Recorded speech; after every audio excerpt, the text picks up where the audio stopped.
Okay, let's start. The today's topic name is oxo acid. Oxo acid means they any oxygen they are reacted with any compound and then formation of the solution in the acid form that's called as the oxo acid. Okay, कोई oxygen कुछ number of element के साथ react हो रहा है और जो form कर रहा है acid is called as oxo acid. So first oxo acid of a sulphur. Sulphur के साथ ऑक्सो एसिड का bonding. Sulphur form a number of oxide. Sulphur ऐसा कंपाउंड है जो formation of number of oxo acid. Some of them are unstable and can not be isolated. कुछ ऐसे रहेंगे जो अनस्टेबल फॉर्म में रहेंगे और आइसोलेटेड फॉर्म में नहीं रहेंगे. Can not be isolated, easily isolate नहीं कर पाएंगे. They are known to exist in aqueous solution. या तो वो एक्वियस सोल्यूशन में एग्जिट करेंगे या तो ऑक्सो एसिड किसके साथ डिजोल्व होगा. एक्वियस मतलब वाटर मॉलिक्यूल के साथ जो भी सोल्यूशन फॉर्म होगा जैसे एक्वियस सोल्यूशन, या तो और in the form of their salt. या तो वो किसके फॉर्म में जाएगा, सॉल्ट फॉर्म में जाएगा, form in their salt. Some important oxo acids of sulfur and their structure are given below. Sulfuric acid, right? H2SO3. Sulfurous acid, sulfuric acid, sorry. Sulfurous acid, H2SO3. See here the bonding. Oxygen के कितने molecule है, 3 molecule है. और H2 के कितने, hydrogen के कितने, 2. देखो OH OH गया, S double bond 2 lone pair electron. S is the which group of element, S is the group of 16, right? है क्या? ग्रुप ऑफ 16 का एलिमेंट है सल्फर. तो उसके आउटर शेल में कितने इलेक्ट्रॉन रहते हैं? उसके आउटर शेल में टोटल कितने इलेक्ट्रॉन रहते हैं? 6 है ना. यहाँ पे 6 है तो 6, आउटर 7 है तो 7, 8 है तो 8. तो उसके आउटर शेल में कितने इलेक्ट्रॉन रहते हैं? 6 इलेक्ट्रॉन रहते हैं. तो राइट, तो उसको p ऑर्बिटल में कितने रहेंगे फिर? 6 इलेक्ट्रॉन है तो p ऑर्बिटल में ओनली s में 2 और p में कितने रहेंगे? आउटर शेल में 6 पकड़ा तो फॉर एग्जाम्पल ऑक्सीजन का एटॉमिक नंबर कितना है हमारा? सी हियर, ऑक्सीजन का एटॉमिक नंबर क्या है? 8. तो इलेक्ट्रॉनिक कॉन्फ़िगरेशन कैसे बनेगा अगर हम बनाने जाए तो? सी क्या बनेगा? इलेक्ट्रॉनिक कॉन्फ़िगरेशन ऑक्सीजन का, oxygen electronic configuration 1s 2 2s 2 and अब बचे कितने? ऑक्सीजन का 8 एटॉमिक नंबर है तो बचे कितने अभी? 4. तो 2p4, right. So here outer shell में कितने इलेक्ट्रॉन है? 6 इलेक्ट्रॉन है. और p को कंप्लीट होने में, ये p ऑर्बिटल को कंप्लीट होने में कितने इलेक्ट्रॉन की जरूरत है? 2 इलेक्ट्रॉन की जरूरत है. तो ये इजीली बॉन्डिंग, मतलब 2 लोन पेयर इलेक्ट्रॉन ऑलरेडी यहाँ पे है, राइट. 2 लोन पेयर इलेक्ट्रॉन हमें यहाँ पे ऑलरेडी दिख रहे हैं.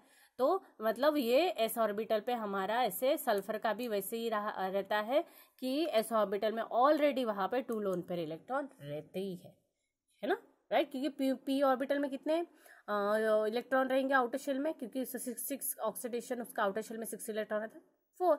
तो पी ऑर्बिटल में कितने इलेक्ट्रॉन रहेंगे?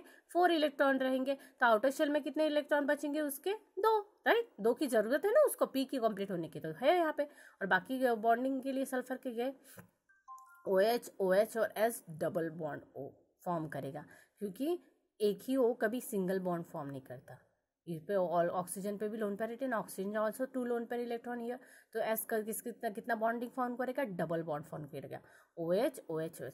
यहाँ पे सल्फ्यूरिक एसिड देखो H2SO4, right. Sulphuric acid H2SO3 is called sulphurous acid.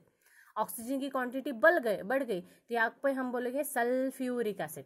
अब यहाँ पे देखो सल्फर लोन पेयर इलेक्ट्रॉन गए डबल बॉन्डिंग में. 2 लोन पेयर इलेक्ट्रॉन है डबल बॉन्ड, एक लोन पेयर इलेक्ट्रॉन के साथ एक सिंगल बॉन्डिंग, एक लोन पेयर इलेक्ट्रॉन के साथ डबल बॉन्डिंग. और ये OH OH और ये और सिंगल ऑक्सीजन है उस पर, तो ये बनेगा उसका 2 डबल इलेक्ट्रॉन, 2 बॉन्डिंग हो जाएगी सल्फर के साथ, राइट. अब लिखो यहाँ पे di pyro sulphuric acid H2 di, और डाई बोला जाएगा या और पायरो सल्फ्यूरिक एसिड. ऑक्सीजन की क्वांटिटी यहाँ पे बढ़ गई और साथ में सल्फर की भी.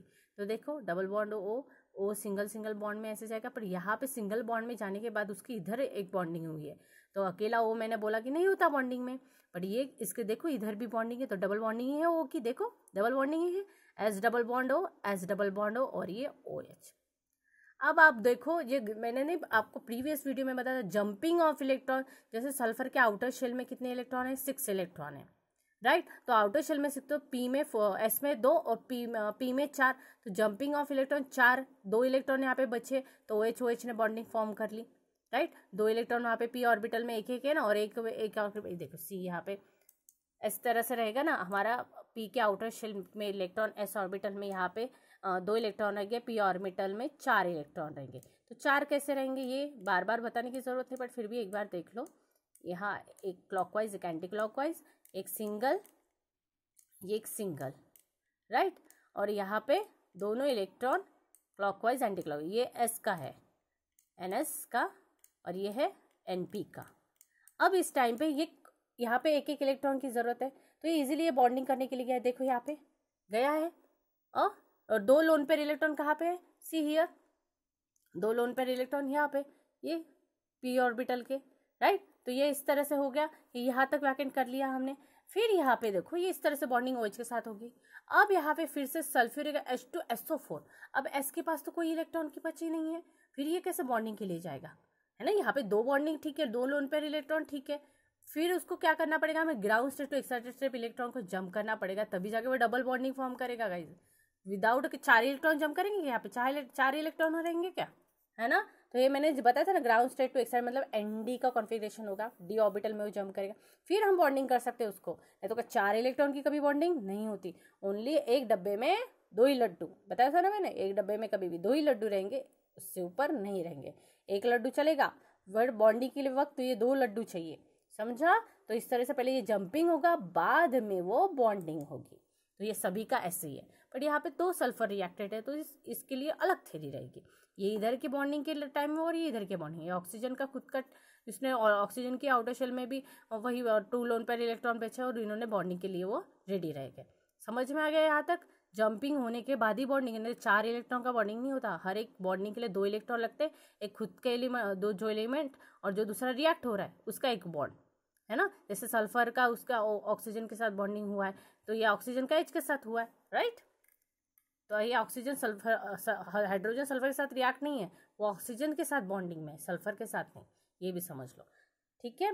देन हम देखेंगे नेक्स्ट वाला structure, peroxy monosulphuric acid H2SO5। See here peroxy, यहाँ पे देखो H2SO5, ये तो डबल बॉन्डिंग में चला गया, 2 लोन पेयर इलेक्ट्रॉन, और ये OH की जगह क्या आएगा, O बॉन्डिंग सिंगल, और ये OH, this is the peroxy monosulphuric. Then ये आपको बॉन्डिंग पूछा जाता है, ज़्यादा कुछ नहीं आता क्वेश्चंस में, आपको बस पैरोक्सी मोनोसल्फ्यूरिक एसिड का बॉन्डिंग पूछा जाएगा, this is. Then peroxy disulphuric acid का H2SO8, इस तरह से बॉन्डिंग, 2 लोन पेयर इलेक्ट्रॉन और 3 बॉन्डिंग में गए, 2 लोन पेयर इलेक्ट्रॉन इधर इधर आए, OH, और उसके 2 भी बचे हैं ना, OH बॉन्ड कहाँ किया हमने, यहाँ पे 2 OH रहते हैं ना, तो ये डबल बॉन्डिंग, और 2 lone pair electron, 2 lone pair electron, तो पैरोक्सी डाइसल्फ्यूरिक एसिड का स्ट्रक्चर O8, 8 O यहाँ पे रिएक्टेड है, तो इस तरह से ये बॉन्डिंग फॉर्म करेगा, right. So see here next is peroxide, next is the thiosulphuric acid, right. Thiosulphuric acid का फॉर्मूला कैसे बनेगा, और गाइस यहाँ पे O8 नहीं है, पैरोक्सी डाइसल्फ्यूरिक एसिड में H2S2O कितने 1 2 3 4 5, तो H पे भी कितने चाहिए H2S2O5, यहाँ पे 8 गलत हो गया, यहाँ पे 5 करो। पैरोक्सी डाइसल्फ्यूरिक एसिड का फॉर्मूला H2 है, और O कितने 1 2 3 4 5, तो O कितने चाहिए यहाँ पे 5। देन थायोसल्फ्यूरिक एसिड H2S2O3, अब यहाँ पे एस दूसरे बॉन्डिंग के स्ट्रक्चर में नहीं, एस खुद यहाँ पे आया डबल बॉन्डिंग में, OH OH OH double bond. अब ये 2 लोन पेयर इलेक्ट्रॉन, 2 एस को 2 लो इलेक्ट्रॉन की जरूरत थी, मिल गई यहाँ पे, एस ने इसको दे दिया, इस तरह से डबल बॉन्डिंग, और O का इसके साथ बॉन्डिंग, इस तरह से कंसिडर। अब ये जंपिंग इलेक्ट्रॉन की पोजीशन है, आपको 6 इलेक्ट्रॉन याद रखना है, फिर 6 हम एस ऑर्बिटल से भी जंप कर सकते हैं, और इस तरह से ये स्ट्रक्चर पूछे जाते हैं इन बॉन्डिंग में, ठीक है। तो ये ऑक्सो एसिड के साथ बॉन्डिंग होने के बाद किस तरह के स्ट्रक्चर फॉर्म होते हैं पैरोक्सी मोनोसल्फ्यूरिक एसिड का, फिर सल्फर की क्वांटिटी बढ़ती है, फिर ऑक्सीजन की क्वांटिटी बढ़ने के बाद, तो this is the structure of oxo acid. Only structure पूछे जाते हैं, ज़्यादा क्वेश्चन में नहीं आता, बट एक आध मार्क के लिए अगर बोला कि सल्फ्यूरिक एसिड का स्ट्रक्चर निकालो, पायरोसल्फ्यूरिक एसिड का स्ट्रक्चर निकालो, तो ये आपको स्ट्रक्चर निकालने आनी चाहिए, ठीक है। लोन पेयर इलेक्ट्रॉन बचे तो लोन पेयर इलेक्ट्रॉन दिखाओ, आउटर शेल में पहले ही पढ़ा चुके हैं, इसीलिए मैंने बताया आउटर शेल में कितने इलेक्ट्रॉन है, तो ये समझना बहुत ज़रूरी है। समझा यहाँ तक, अंडरस्टूड।